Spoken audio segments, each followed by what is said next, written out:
welcome back. So for today's video we have one of my favourites, which is my TBR jar picks my July TBR. I have not been very successful with my TBRs over probably this whole year, if we're being honest. I feel like I only ever read 2 to 3 out of the 6, so I'm really trying to be more mindful in the books I pick. It's very difficult as a mood reader because I feel like at the minute I've been in a, not in a slump, but like a bit slower pace with my reading, so I really want to pick up and put books on the TBR that I really, one, I'm eager to get to, and two, that I just see myself reading. So I'm trying to be a little bit more mindful. I don't know if that's going to work because it obviously is very mood dependent with me, but I love making a TBR. I love having a TBR. I feel like maybe I will be doing a TBR like reading vlog video because I feel like that will help me knock a few off. So anyway, whoa, is it me or did it just get very, very Twilight coded in here? Maybe I should turn on my light because I feel like the sun. Right, hopefully that's a bit better. I don't know if it is, but the light is really in and out right now. Anyway, let's get into the first prompt. One actually just fell out. Is that a sign? Let's go with this one. If it's a bad one, oh my god, I'm not doing it. I'm sorry, I'm not doing it. It says lowest rated. I've had this twice now. It's always the same book and I still haven't read it. So I've just said we're going to be more mindful. I'm not doing that to myself. So let's try. Okay. Let's try and hope for a better one. Oh, okay. I've got a sci-fi. I actually don't know what I have because I'm actually just about to finish the last book in the, not the last book, but the third book in the Red Rising series. That is obviously a sci-fi, but I'm about to finish it, so we can't put it on the TBR. I actually don't know if I have any other sci-fis. I feel like majority of my books are fantasy.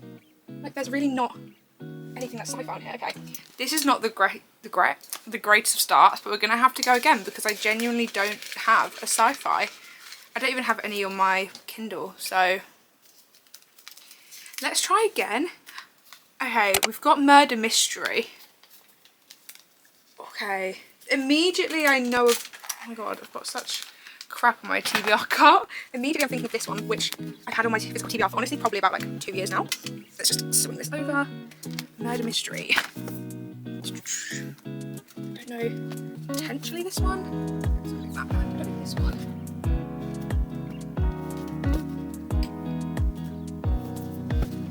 Any of them here? No, I don't think so.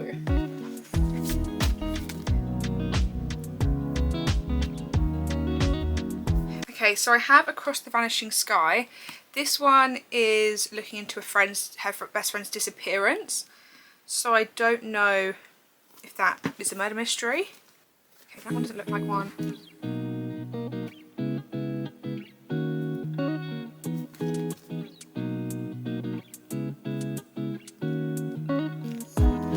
Okay, I think these three. Okay, I think these three are the closest to a murder mystery I own. So the first one we have is The 7 Deaths of Evelyn Hardcastle. I feel like I've heard not many people talk about this, to be honest. I feel like, I don't know why I picked this up. I think I must have heard it from somewhere, but it's genuinely been on my TBR for like 3 years. And that probably should be a reason for me to pick it. But I'm also like, because it's been on my TBR for so long, I don't have the immediate urge for it. So it's a bit of a hard one. But this one, I believe, it says, at a party thrown by her parents, Evelyn Hardcastle will be killed again. She has been murdered hundreds of times, and each day, Aidan Bishop is too late to save her. The only way to break the cycle is to identify Evelyn's killer. But every time the day begins, Aidan wakes in the body of a different guest, and someone is desperate to stop him from ever escaping Blackheath. So this one does sound really intriguing because I've never heard of this concept before, and I'm guessing you're going to be in different people's point of view, obviously, but you're Aidan. I'm not too sure, but it is really intriguing. Then we have The Dinner Guest. This is one actually my sister lent me, so this is my sister's copy, but it just says here, 4 people walked into the dining room that night, one would never leave. Matthew, the perfect husband, Titus, the perfect son, Charlie, the perfect delusion, Rachel, the perfect stranger. Charlie didn't want Rachel at the book club, Matthew wouldn't listen. And I feel like my sister did say this was good. That's the whole reason she gave it to me. So maybe I should read this because then I can give it back to her. And then lastly on my list, we have one that is a treasured book. I feel like everyone says this is incredible. And that is Where the Crawdads Sing. Shockingly, I've never read this. I've never seen the film. I've never read it.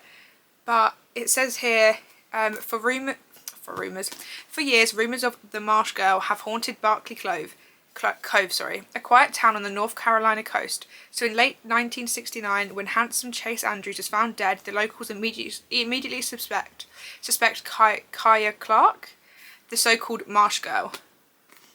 But Kaya is not what they say. Sensitive and intelligent, she has survived for years alone in the marsh that she calls home, finding friends in the gulls and lessons in the sand. Then the time comes when she yearns to be loved. When two young men from town become intrigued with her beauty, Kaya opens herself to a new life, and until the unthinkable happens. I'm really unsure, guys, because this sounds like a great premise. This my sister gave to me for a reason, and this one everyone raves about. I won't lie, I am leaning towards Where the Crawdads Sing, purely because it is the shortest book out of the three. And I feel like it's kind of like I don't know if a cult classic's the right term. Can you tell this has been, like, I think it's my mum or dad's copy? I don't know. But I also think I kind of know, like, one of the plot twists in this because I was watching a film. And I hate when this happens. Someone in the film was reading this book and I'm pretty sure someone tried to spoil it. And I can't remember exactly what she said, but it's, like, niggling in the back of my mind and I'm trying not to think about it. But I don't know whether that would ruin the experience, if that makes any sense. I don't know. I think we're going to go with Where the Crawdads Sing, just because everyone raves about this book. And there must be a reason for it. And also, I think there is a film. Is there a film for it? I'm saying there is, I'm pretty sure. So it'd be fun to read this and then maybe watch the film. Okay, we're putting this on the first book because it's not been on any of my TBRs either. So I feel like that's also a good point. Right, let's go for prompt number 2.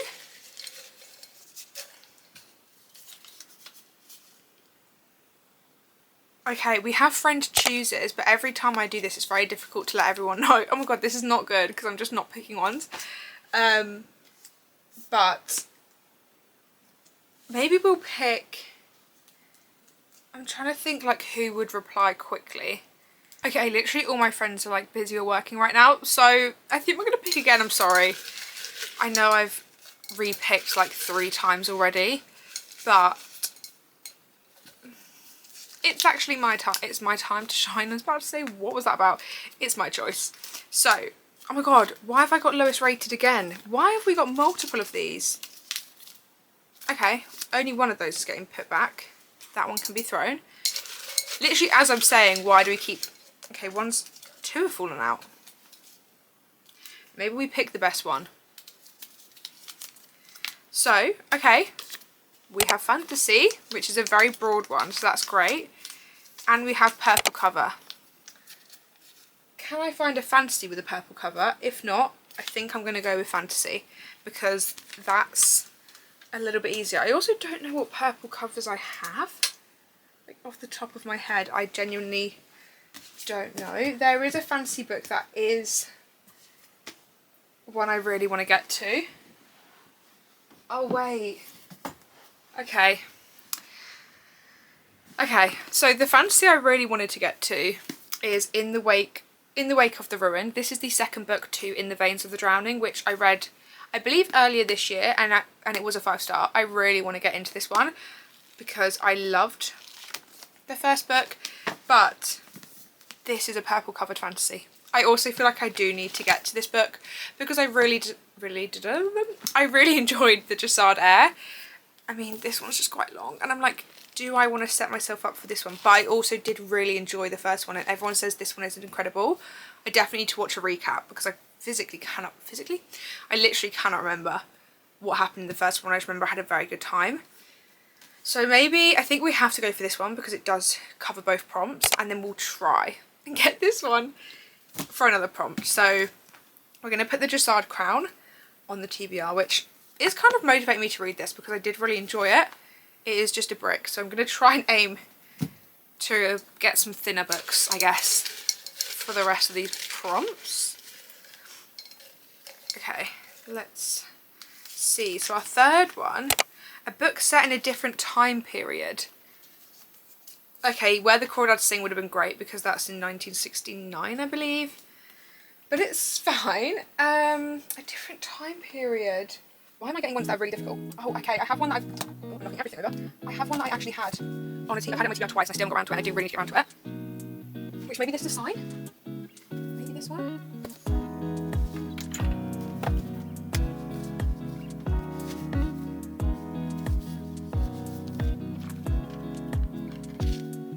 Okay, we have 3 options here. So the first one is City of Girls by Elizabeth Gilbert.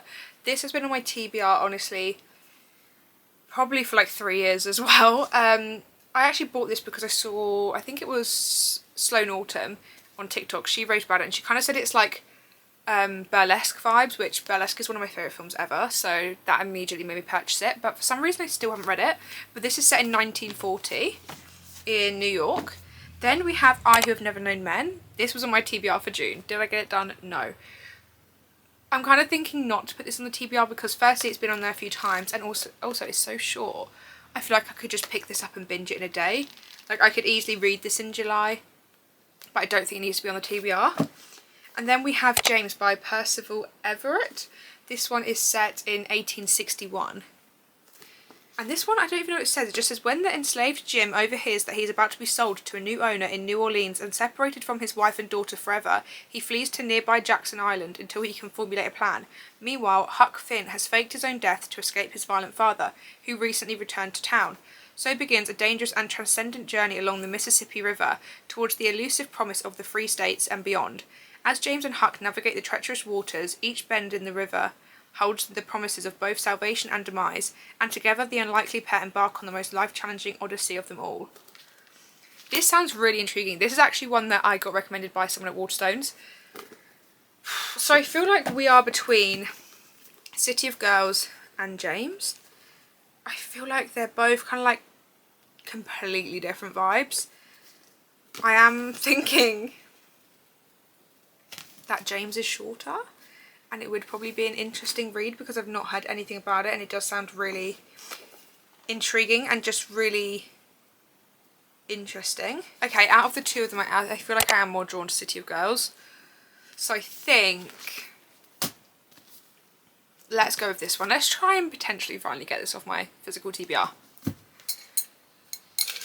Right, now I feel like I really want to get... There's 2 books that I really potentially want to get. In the Wake of the Ruined, and there's another one. I'm not going to say it yet because I don't want to jinx it, but if we can get it. Genre you don't often read. This is I feel like I actually can't do this one. Oh my god, I can't do any of them. I feel like this is such a fail. I'm so sorry, oh my god. Because I've really branched out in my genres this year. Like, I've read thrillers, sci-fi, dystopian, lit fic, general fiction, fantasy, romance. What genre? I know. So there is one book on my TBR that kind of doesn't follow any of the other genres that I have, and that is Tuesdays with Maury, because this is technically a... Is it an autobiography? No, it's not an autobiography. It's a biography? I don't know. It's a non-fiction because it's like a true story. So I believe this is one that I haven't read any this year, and I don't often read. Okay, solved it. Let's do this one because I am really intrigued by this one, and I've wanted to read it for a while. So, number 5, we have Blue Cover. Okay, this isn't filling me with hope for this one, and the other book I wanted to get was The Someday Garden by Ashley Poston. I really want to get this one, but neither of those have a blue cover. To be fair, this one does have a blue cover. Obviously it's orange in there as well, but this one's by Kristen Ritter, and I actually got this sent to me by... Is it Rachel Quinn? I think it was, like Rachel Quinn Marketing. So I feel like this could be fun. It's also short, and it just says, Liz has always had a knack for charming people and gaining their trust. That's what makes her such a talented con artist. But lately the pressure's rising. Liz's past crimes have started snapping at her heels, so she leaps at the chance to escape to the Mexican coast to decorate a socialite's new villa, planning to lie low, enjoy paradise, and behave herself for once. When Liz is mistaken for her absent employer, Isabel, she can't help getting drawn into this glamorous seafront community, but dangerous secrets lurk beneath the surface. and it's not long before Liz realises that this time she might be in over her head. This sounds really interesting, and I feel like it's a good mix because currently we've got Where the Crawdads Sing, The Dessard Crown, City of Girls, Chooses with Maury. I feel like this one will be a really fun switch up. Also, it's like such a nice floppy book, so I think we're going to go with this one. So we're on our final wait, yeah we are. Oh my god, I physically cannot count. We're on our final prompt. If we can get the Someday Garden, that would be great. That would be great. Oh, I've just dropped it and it's fallen down and I don't know which one it is. I think it's this one, if we've had it before. Okay, that's not it. Okay, a book that starts with S. Right, hear me out. This is called The Someday Garden, but I feel like I'm going to take off the, which kind of goes against what I've, like, the rule, but a lot of books start with the, so I feel like let's just write that out. Are there any others? I do have Skinth, or no, Skinth, it's not called that. I think it's called Scythe. I really don't feel in the mood to read that at the minute. Are there any others that begin with S? I actually don't think there is.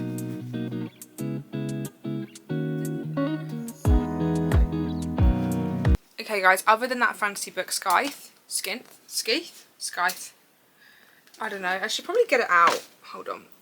This one I've also had for a while. Probably is a sign that I should put it on my TBR, but I'm just not in the mood for it. Like, it says, in a perfect world, the only way to die is to be gleaned by a professional scythe. I think that's what you say. When Citra and Rowan are chosen to be apprentice scythes, they know they have no option but to learn the art of killing. However, the terrifying responsibility of choosing their victims is just the start. Corruption is the order of the day, and Citra and Rowan need to stick together to fight it. Then they are told that one of them will have to glean the other. It does sound interesting. It does sound interesting. I feel like it could be fun. But I really want to read this. Like, I know I'll be able to read this month because I'm actually planning to read this next in a reading vlog that I'm currently filming. So I'm like, I think I'm going to do it, guys. I'm sorry. I know it's not exactly the book. I really should have picked the other one to stick to this prompt. But I'm trying to be more mindful. I'm trying to pick books that I will actually read. And out of my whole TBR, this is the only book that I actually did plan to read in July. So I feel like we can compromise.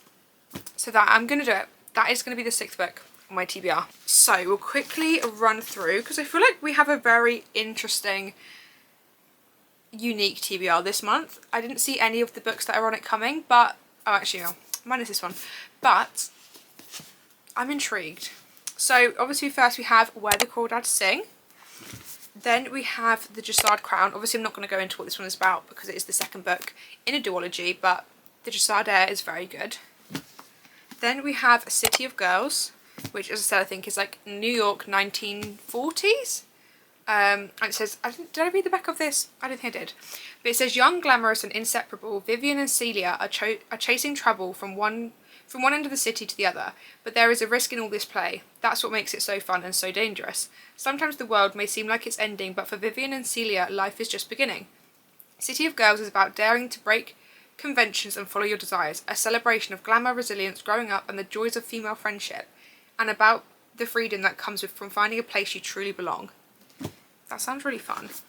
Then we have Tuesdays with Maury, which, if you don't know what this one is about, which I feel like everyone's heard this, but it basically follows a student who, basically when he was like in university, I believe, he used to meet with his professor, who was Maury, every Tuesday, or every Tuesday, and they'd kind of talk about life, and Maury would tell him about all like what he's learned throughout his life, and then he finds out that Maury is in a care home. I think he's passing away, or he's like at his end of life, and they end up deciding to meet up like once every week, and it's kind of what he learned and what Maury told him throughout this journey before he passed away, which is very sad, but I'm just like, what a beautiful story, and obviously it is a true story, so I'm like, I feel like this will be such an incredible read. Then we have Retreat by Kristen Ritter. And then, of course, last but not least, we have The Someday Garden by Ashley Poston.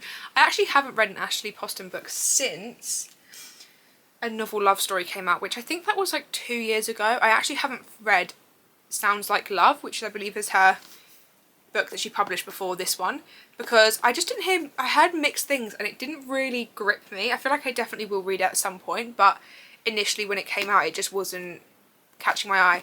But this one, firstly the cover, like I'm obsessed with the cover of this book. This one says, also sorry, side note, if you're unaware, Ashley Poston normally writes like magical realism, and that is one of my favourite things. She is the, honestly, like CEO of magical realism, and I love it. I absolutely adore her writing. The 7 Year Slip, I'm sure you've heard about it many times before, one of my favourite romance books of all time. So it says here, Sophie Dreer never expected to fall in love, but over a summer in Maine she does, with the dazzling flowers and towering hedge maze of Lilymore House. But then a door appears, never in the same place twice, leading only to a dishevelled garden and a beguiling thundercloud of a man confined inside, battling with the vines just as she is with Lilymore's owners, two inconveniently handsome nephews. Sophie knows that she is the only person who can help Lilymore bloom again. But when you're stuck between the men on the outside and the one trapped within, can the seeds of romance bloom into something more? This sounds so fun and so unique, and I just, if there is anything Ashley Poston knows how to do, it's write a romance with amazing magical realism. I feel like this has been a little bit more of a chaotic TBR. I feel like I've gone through way more prompts than I usually do. I've picked a very intriguing and mismatched TBR for the month, but I feel like sometimes that's a good thing. I don't know. I feel like we definitely need to be doing it, reading my July TBR video this month. So I'm going to say it out loud that will be coming, because then I'm held accountable. So I don't know when that will be out, or when I will start filming for it, but I promise at some point there will be a video. Obviously I won't be able to read all these books in that video, but there will be a video where I read, hopefully, at least 3 of these books, because I feel like that would make a good dent. So all of that being said, thank you so much for watching today's video. Please like, comment, subscribe, all of that stuff, and hopefully I will see you again in the next one.